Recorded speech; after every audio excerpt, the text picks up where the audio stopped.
for this? Are you down for this? If you're in the mood, we can take it to the moon. Just like a movie scene, table for two. No need to be. Bismillahirrahmanirrahim. Assalamualaikum warahmatullahi wabarakatuh. Perkenalkan, nama saya Mbak Fidiana dengan NIM 123-9508. Nah, di sini saya akan sedikit menjelaskan tentang apa sih dimaksud dengan kompetensi. Kompetensi adalah segala sesuatu yang diterima oleh seseorang pekerja atau karyawan sebagai imbalan atas jasa atau hasil pekerjaannya dalam sebuah perusahaan. Nah, ini juga dapat berupa uang atau barang yang diberikan secara langsung maupun tidak langsung oleh perusahaan kepada karyawan. Kompensasi biasanya diberikan oleh atasan kepada karyawannya sebagai tanda bahwa karyawan tersebut telah bekerja dengan keras. Nah, tentu saja hal tersebut bisa menjadi motivasi yang baik untuk para karyawan agar mau bekerja lebih keras lagi untuk memajukan perusahaan. Nah, arti pemberian kompensasi juga bisa menjadi sebuah sistem reward yang bagus di dalam perusahaan. Misalnya adalah dengan mengadakan kompetisi karyawan berprestasi. Dengan demikian, para karyawan akan semakin semangat dan tentu saja ini akan menjadi citra yang baik bagi perusahaan. Nah, pemberian tunjangan juga menandakan bahwa perusahaan bersikap adil terhadap karyawan. Selanjutnya kita masuk ke dalam sistem pembayaran kompensasi yang mencakup 3 poin. Yaitu yang pertama, sistem waktu. Nah, dalam sistem waktu, pemberian kompensasi ini misalnya ditetapkan berdasarkan standar waktu seperti jam, hari, minggu, bulan, dan sebagainya. Sistem waktu ini administrasi pengetahuannya relatif mudah serta dapat diterapkan kepada karyawan atau tenaga harian. Sistem waktu biasanya ditetapkan jika prestasi kerja sudah diukur menitnya, dan bagi karyawan tetap kompensasinya dibayar atas sistem waktu secara periodik setiap bulannya. Nah, besar kompensasi sistem waktu hanya didasarkan kepada lamanya bekerja, bukan dikaitkan dengan prestasi kerjanya. Kelebihan dari sistem waktu adalah administrasi pengupahan mudah dan biasanya kompensasi yang akan dibayar tetap.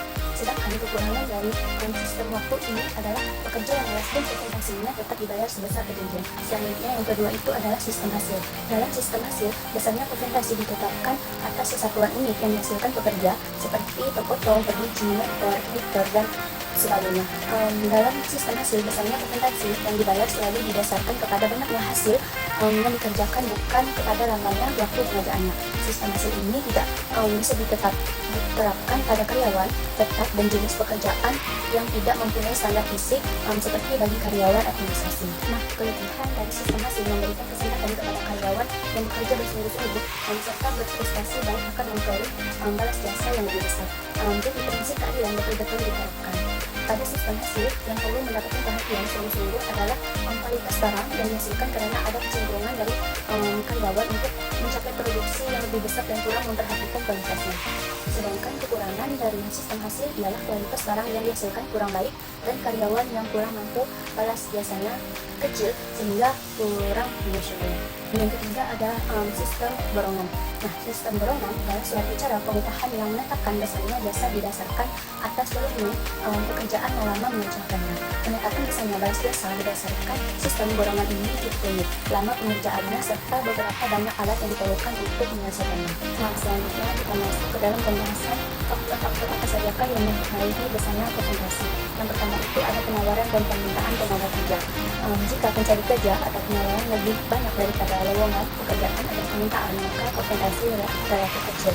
Nah, sebaliknya jika pencari kerja lebih sedikit daripada lowongan pekerjaan, maka kompensasi relatif semakin besar. Yang kedua itu ada kemampuan dan kesediaan perusahaan. Apabila kemampuan dan kesediaan perusahaan untuk membayar semakin baik, maka tingkat kompensasi akan semakin besar. Tetapi sebaliknya, jika kemampuan dan kesediaan perusahaan untuk membayar kurang, maka tingkat kompensasinya relatif kecil. Yang ketiga itu serikat buruh atau organisasi karyawan. Apabila serikat buruhnya kuat dan berpengaruh, maka tingkat kompensasi semakin besar.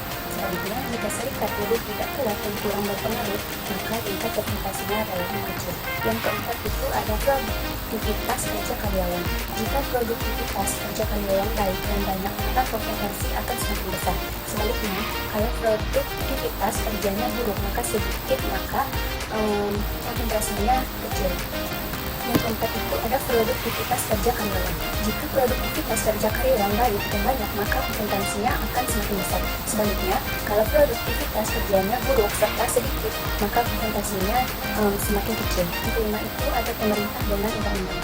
Nah, pemerintah dengan undang-undang menetapkan misalnya batas upah atau balas jasa minimum. Peraturan pemerintah ini sangat penting supaya pengusaha tidak sewenang-wenang menetapkan misalnya balas jasa bagi karyawan. Balas jasa bagi karyawan, pemerintah berkewajiban melindungi masyarakat dari wewenang. Yang keenam itu ada biaya hidup. Apabila biaya hidup di daerah itu tinggi, maka tingkat kompensasi atau upah semakin besar. Sebaliknya, jika tingkat biaya hidup di daerah itu rendah, maka tingkat kompensasi atau upah relatif kecil. Dan yang ketujuh itu ada posisi jabatan karyawan. Karyawan yang menduduki jabatan lebih tinggi akan menerima gaji atau kompensasi yang lebih besar. Sebaliknya, karyawan yang menduduki jabatan yang lebih rendah akan memperoleh gaji atau kompensasi yang lebih kecil. Hal ini wajar karena seseorang yang mendapatkan kewenangan dan tanggung jawab yang lebih besar harus mendapatkan gaji atau kompensasi yang lebih besar pula. Nah, yang kedelapan itu pendidikan dan pengalaman karyawan.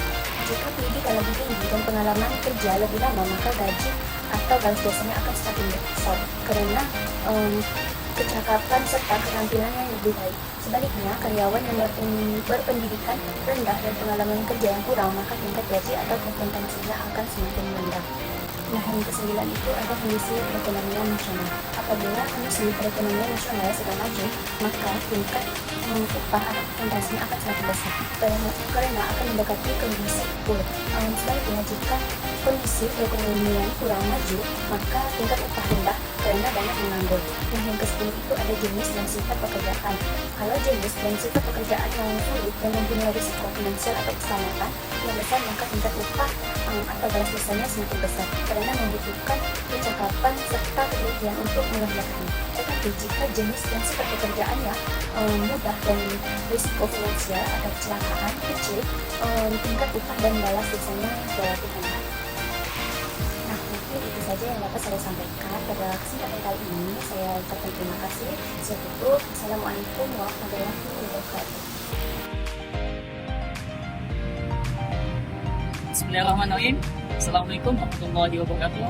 Perkenalkan, nama saya Iko Saputra dengan NIM 123151334. Saya prodi dari Manajemen Bisnis Syariah, Fakultas Ekonomi dan Bisnis Islam.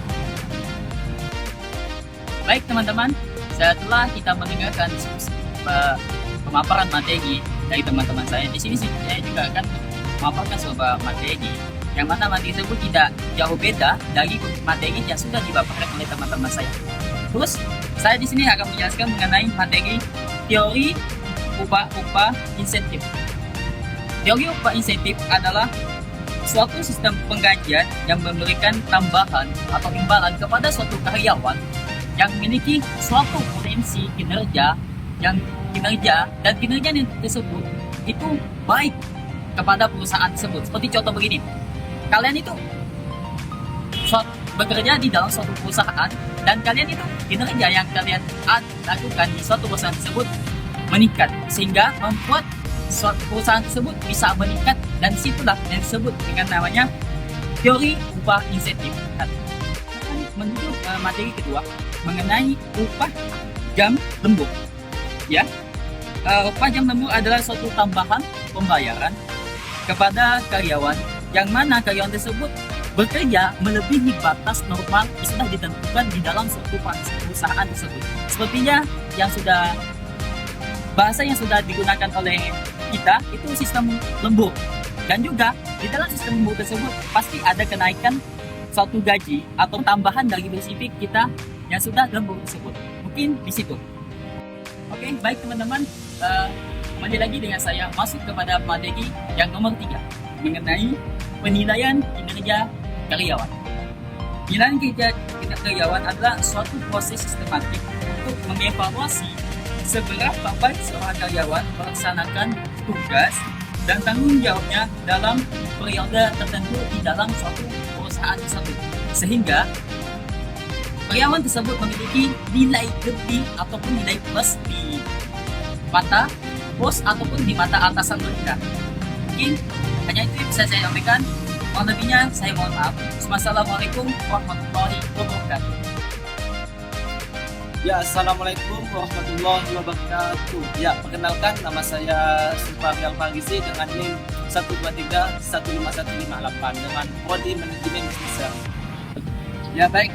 Poin yang pertama yaitu tentang faktor yang mempengaruhi kinerja karyawan. Mungkin dari teman-teman semua udah tidak terlalu asing dalam kinerja itu. Yaitu kinerja karyawan itu kan dipengaruhi oleh berbagai faktor, yaitu ada faktor internal dan eksternal. Yaitu yang bagian internal yaitu dalam kemampuannya. Kita sebagai karyawan harus tahu gimana kita kerja. Kita harus tahu gimana kerjanya kita sebagai karyawan itu. Kita harus mempunyai kemampuan dan bakat yang perusahaan itu ke depan itu biar maju. Dan yang kedua yaitu faktor eksternal yang dimana itu lebih ke lingkungan kerja. Ketika lingkungan kerja itu kalau akan tanyakan di lingkungan kerja di perkotaan atau dengan di desa itu beda jauh. Kalau di kota itu mungkin fasilitasnya itu lebih memadai dan lebih ke daerah jalan atau perkotaan itu lebih enak ketika kita bekerja. Yaitu poin yang kedua yaitu tentang tujuan kinerja karyawan. Nah, di sini juga ada tujuan utama dalam kinerja karyawan itu adalah ketika kita mencapai tujuan organisasi secara efektif dan efisien. Nah, di sini juga ada contohnya teman-teman itu meningkatkan mobilitas, mengerjakan tugas dengan cepat dan tepat. Nah, maksudnya di sini ketika kita kerja dengan suatu perusahaan, ketika ada laporan yang diberikan kepada kita, kita harus tahu gimana sih cara kerjanya biar cepat dan tepat. Karena kalau udah cepat dan tepat itu perusahaan itu lebih mementingkan kita atau lebih dari berkayalah kepada kita gitu teman-teman. Yang seterusnya itu tujuan kinerja karyawan. Nah, tujuannya di sini juga ada yaitu penilaian kinerja. Karyawan itu ketika kerja di suatu perusahaan itu bos itu akan menilai gimana karyawan yang emang bagus dalam bekerja. Ketika kita bagus dalam bekerja, maka bos juga akan memberi fasilitas atau peningkatan nilai terhadap kita yang lebih baik. Baik, poin yang ketiga itu teman-teman, yaitu pendekatan sistem penilaian kinerja karyawan. Mungkin dari teman-teman di sini juga sistem penilaian kinerja karyawan itu adalah suatu proses yang digunakan untuk mengevaluasi seberapa baiknya karyawan dalam bekerja. Nah, di sini ada contohnya satu ya teman-teman, yaitu manajemen berdasarkan sasaran. Nah, itu di sini penilaian berdasarkan pada pencapaian tujuan yang ditetapkan bersama antara atasan dan karyawan. Nah, dalam suatu perusahaan itu pasti ada atasan dan bawahan, yaitu bos dan karyawan. Ketika bos dengan karyawan itu bersatu, konkret, banyak berkomunikasi, maka ketika ada laporan keuangan, ketika ada masalah, maka lebih baik ketika ada masalah itu karena komunikasinya itu baik, maka bos sama karyawan itu lebih cepat ketika ada masalah yang ditangani. Mungkin hanya itu yang dapat saya sampaikan.